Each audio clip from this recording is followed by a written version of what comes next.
제가 2024년 키워드를 전세 상승에 해서 살아남기 이렇게 줬었잖아요. 지금 뭐 몇십 주?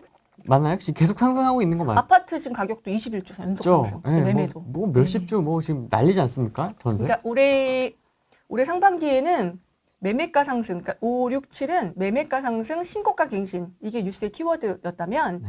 이제 7월달, 8월달부터 보시기 시작한 기사가 전세가 부족하다예요. 이제 더 많이 보시게 될 거예요. 전세가 부족하다는 이야기를. 언제까지?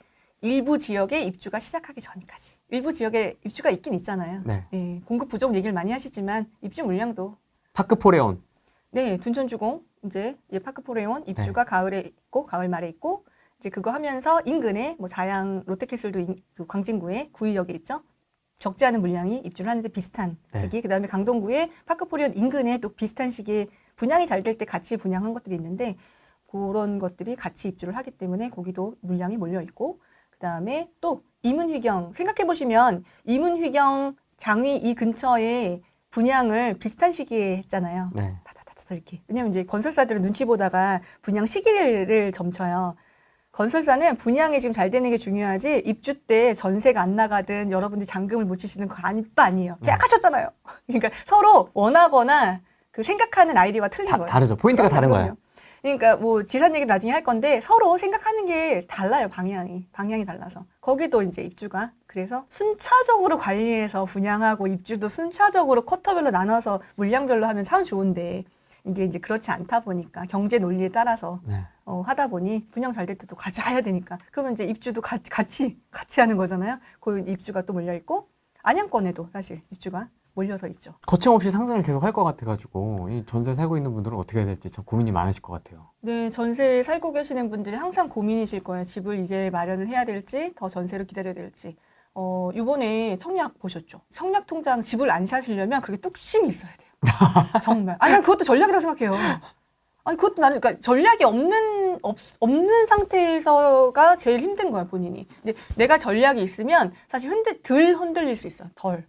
그분 같은 경우는 뚝심 있게 무주택으로 해서 강남권에서 그 잔금을 단시간에 내실 수 있는 분이 그러니까 아닌데도 넣으신 분들 계시겠지만 있죠. 대부분은 저는 문의 많이 받았거든요. 잔금 준비 어떻게 해야 되냐 이렇게. 그러니까 자금 준비가 되시는 분들이 청약을 대거로 많이 하셨단 말이에요.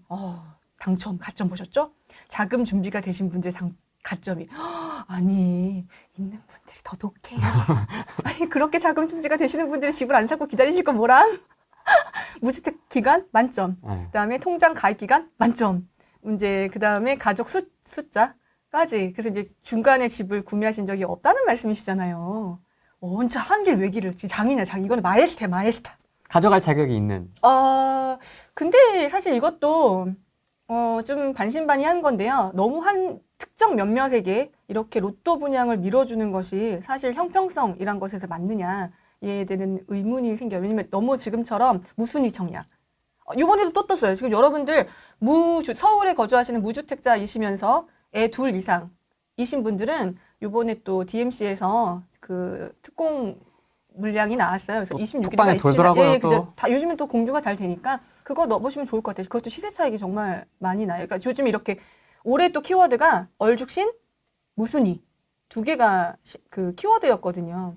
그래서 무순위가 뭐 동탄 롯데캐슬 뭐 말한 거야. 옛날 흑석할 때만 해도 막 통장 이렇게 많이 이렇게 많이 들어와 했는데 이번에는 서버가 나가가지고 세상에 사상 최초로 청약홈이 기간을 연장해줬잖아요. 처음 봤어. 청약홈에서 서버 연장해준 거 처음 봤어요. 접수 연장해주는 거. 나 처음 봐. 진짜 처음 봐요. 저는 이제 제가 투자가 좀 이렇게 흐름이 옮겨갔는데 요즘에 이제 제 투자 얘기를 많이 안 했는데 프레임TV에서 좀 말씀해보자면 저는 맨 처음에 오피스텔로 다주택자가 됐고 그전에는 분양전환 아파트 했었어요. 분양전환 아파트. 이게 진짜 옛날 얘기예요. 그다음에 오피스텔. 월세가 받고 싶었으니까. 그다음에 옮겨간 게 이제 갭 투자. 낡은 돈이 없어서 소액으로 막 올수리 하면서 그 옛날 얘기 힘든 얘기 해주셨죠. 막 가서 직접 갈고 막 올수리 하고 그다음에 넘어갔던 게 이제 그 재건축을 많이 하고 싶었으나 당시에 자금이 부족해서 저는 재개발 를 뚫었고요. 그 다음에 이제 따라온 게 저는 다주택자이기 때문에 청약을 할 수가 없어서 제가 노렸던 것은 줍줍 그런 것들. 그래서 제가 청약하고 재개발, 재건축 이런 것들을 두루두루 잘 알아요. 이제 그럼 줍줍도 실제로 저는 줍줍을 가져간 게 오. 있죠. 예, 실제로 있죠. 예, 오. 그 저희 회원분들이 17년, 18년에 말하면 입 아플 정도로 자녀를 다 가져갔기 때문에 저희가 거의 휩쓸다시피 뭐 거의 모든 그때는 투자 모임에 있는 분들 저희 수강생들뿐만 아니라 투자 모임에 있는 분들은 다 같이 그때 그거 하실 때니까 남들이 안 할 때 고분양이라서 포기할 때 이제 저희가 가서 그런 것들을 내 집 마련 신청서라고 당시에는 했었는데 직접 가서 하고 현장 가서 추첨하고 지금 약간 클래식한 방법으로 그때는 그거 많이 했었죠. 전세는 청약가 역량이 있어요. 그래서 약간 청약 가점을 보시고 가점이 60점 훨씬 넘어가셔서 이제 64점, 69점 이제 제 나이 또래면 대부분 그 점수는 된다고 말씀드렸잖아요.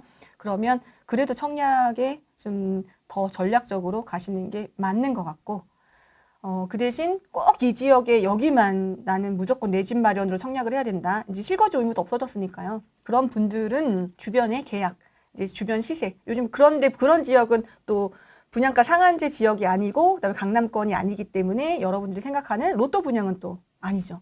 이번에 방배도 굉장히 시세 차익이 나오잖아요. 그런 것들은 무조건 하시면 돼요. 시세 차익이 나니까 안 할 이유가 없어요. 그런데 내가 꼭 살고 싶은 지역이 비규제이면서 그런 데는 문제가 뭐였냐면 시가 분양, 횟감처럼 시가 분양했잖아요. 시가 분양. 아니 안전마진을 그래도 명색이 청약인데 한 1억에서 2억 정도 마진을 줘야 옵션도 계약을 해야 되고 그다음에 중도금 이자도 부담돼야 되잖아요. 그러면 그 분양가보다 플러스 알파 더 돈을 더 줘야 사실 입주하는 거거든요. 네. 그러니까 그런 분들은 주변에 있는 아파트 잘 따져보셔서 계약하는 게 맞는지 한번 잘 살펴보시라고 한 게 작년 말, 올 초에 조언이었고 사실 그때는 가격이 좀 좋았죠. 주변에 있는 것들이 급매가 많이 있었으니까. 그래서 그런 것들 이제 내가 어떻게 집을 사야 될지 말아야 될지 고민하셔야 되고 이제 전세 사시는 분들은 전세가 사실 굉장히 독인 것 같아요. 그 무주택자 분들은 전세라는 제도가 있기 때문에 사실 집 사는 문제는 굉장히 힘든 문제예요. 왜냐면 집 사시는 분들은 제일 먼저 보셔야 되는 게 오른다 내린다잖아요. 가장 궁금한 게. 사실 이런 것도 2시간, 3시간 동안 뭐 하려고 들어요. 그냥 오른다 내린다만 듣고 싶어서 여기 계시는 거예요, 대부분. 그렇죠. 그게 솔직한 마음이에요. 저희는 사실 안 하고 싶은 이야기고 여러분은 듣고 싶은 이야기예요. 저희 막 신문에 이만큼 얼굴 나오면서 이거 나오잖아요. 박제. 옛날에는 못 몰라서 신문에 나오면 그저 좋은 건 줄 알았어. 그래서 저도 적극 인터뷰하고 했는데 뭐 부동산 8인에 뭐 해가지고 이렇게 그러니 나오기도 영원히 하고 박제돼요. 추석 이후 뭐 나오고 설 그렇죠. 이후 나오고 뭐. 항상 지금도 계속 설문은 해요. 설문하지만 이제 물어보죠. 얼굴에 사진 나오나요? 그 사진 나오는 시리즈가 있고 이렇게 안 해. 40명 모아놓는 거 있죠. 왜 그건 전문가. 합니다. 그건 이렇게 계속 하고 있습니다. 구두로 물어보는 계속 거. 하고 있습니다. 올 초에도 모 매체에는 저만 유일하게 상승에 펀칭했어요. 그게 사실 저희 시청자들 입장에서는 제일 재밌거든요. 옛날에는 약간 어깨뽕이 있어서 이런 얘기 되게 주저주저하면서 안 했는데 지금은 좀 미국 갔다 오고 나서 사람이 돼가지고 제가 솔직한 게 최고인 것 같아요. 솔직한 게. 어차피 다 아셔. 어차피 다 아시기 때문에. 근데 이제 올라가냐 내려가냐 이게 가장 궁금한 이슈예요, 사실은. 네.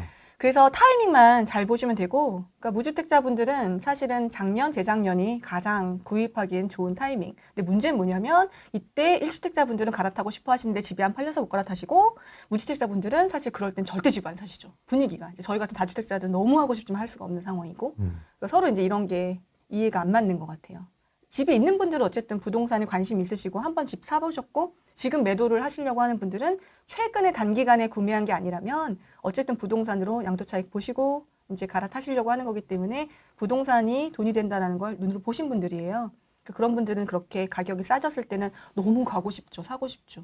근데 작년에는 내게 안 팔려서 못 갔고 올해는 팔리니까 갈 수 있는데 용기 있는 자 확 후려치고 확 갈아탄 사람들은 좋았고 그렇죠. 조금 더 오르는 걸 기다리고 싶었던 분들은 이제 갈아탈 지역이 너무 올라서 지금 이제 다른 거를 보셔야 되는 상황이고 진짜 올해 초하고만 비교해도 분위기가 완전히 달라가지고 원래 항상 벌써 이거를 진짜? 장을 오래 보시면 이런 거를 다주택자분들하고는요 이런 얘기를 할 필요가 없어요. 이미 다 알고 계세요. 제가 저번에도 나와서 말씀드렸지만 투자를 저희처럼 구력이 제가 이제 18년 차 정도 되는 것 같아요.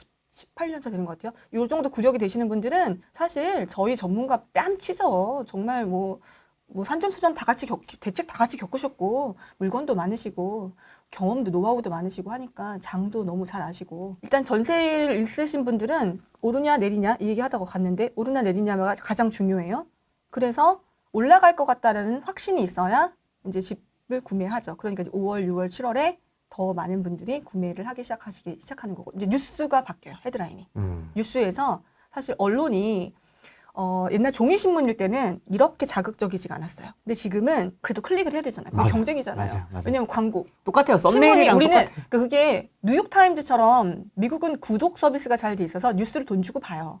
뭐 3불, 뭐 10불, 12불 이렇게 해서 돈을 내고서 뉴스를 본단 말이에요. 근데 우리는 그게 유료가 되면은 그 매체 안 보겠죠. 네. 우리는 너무 무언가를 공짜로 보는 게 익숙하기 때문에 이런 유튜브도 마찬가지고. 자, 오른다고 생각해서 집을 그러면 산다, 안 산다를 결정이네요. 의사 결정 구조가. 네. 그래서 집을 안 산다라고 생각하면 기다리자가 2편에, 기다리자 한 편에.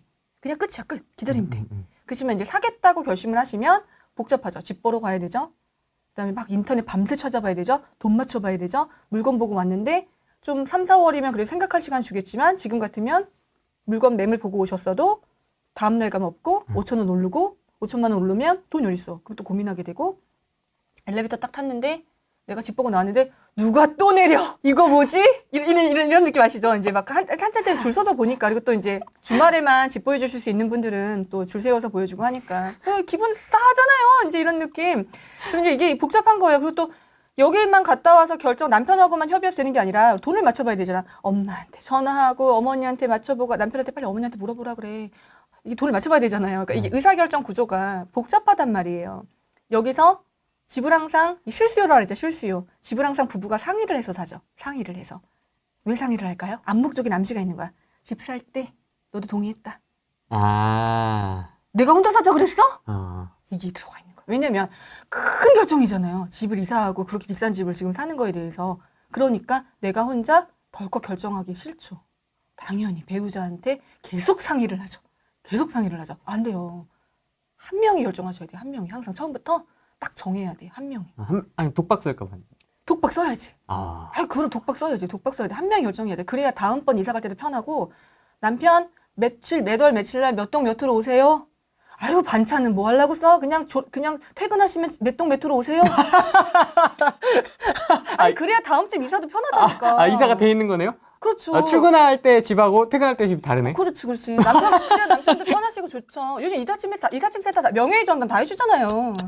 그리고 저기 자서하실 때도 남편분 굳이 피곤한데 은행에 굳이 오실 필요 없이 또 회사에서 바빠 죽겠는데 또 창구에서 기다리고 하실 필요 없이 대출 상담사를 통하면 방문해서 자사도 다 받아주거든요. 아. 그런 대출 하시면 되죠. 방문. 그 남편분을 덜 힘들게 해야 돼. 어쨌든 그래서 이제 이렇게 의사결정 구조가 복잡하기 때문에 월세와 집 사는 거 두 가지만 있었다면 더더욱 집을 자가 구매를 하시는 분들이 많았겠지만 전세라는 완충 제도가 대한민국에는 있기 때문에 집을 살 때 결정 고민을 할 거 하나가 더 있죠. 그다음에 또 특이한 청약 제도가 이분들의 집 사는 걸 굉장히 발목을 잡는 것 같아요. 청약은 심플해요. 의사결정 구조가 그렇게 복잡하지 않아요. 당첨되면 인터넷에 글 올리고 제가 어디 당첨됐는데요. 이거를 해야 될지 말아야 될지 고민이 돼요. 댓글 달리는 거 막 봐요. 그리고 나서 서류 준비해서 가시거나 포기하시거나 둘 중에 하나예요. 네. 뭐 현장을 가시거나 그날 힘들게 막 부동산에서 하루 종일 기다리시거나 이런 시달림을 하지 않아도 괜찮아요. 네. 굉장히 심플하죠. 시즌 좋을 때 청약하시면 사실 청약은 대부분은 분양가가 싸기 때문에 그래서 이런 여러 가지 전세제도 그다음에 분양제도 이런 것들이 무주택자이신 분들한테 마음을 결정을 하기가 굉장히 어렵게 만든다. 또 하나 요즘 있어요. 하락론자 유튜브. 아 진짜 그건 교주와 같아요. 맹위를 떨치고 있습니다 왜냐하면 지금. 채널은 사실 저도 고민을 많이 하는데 채널은 사실 인기가 있어야 되고 어쨌든 그래 유지가 되잖아요. 그런데 듣고 싶은 이야기가 있어요. 그러면 듣고 싶은 이야기만 해주는 곳들이 있는데 마음의 안식이 되고 위안이 되죠. 그러니까 팬 같은 거 그냥 그저 좋은 그런 데서 해주는 이야기들도 사실은 맹신을 하시게 되면 서로 이제 저는 양쪽을 다 보라고 말씀을 드리는데 맹신을 하시게 되면 기회를 좀 놓칠 수 있죠. 타이밍을.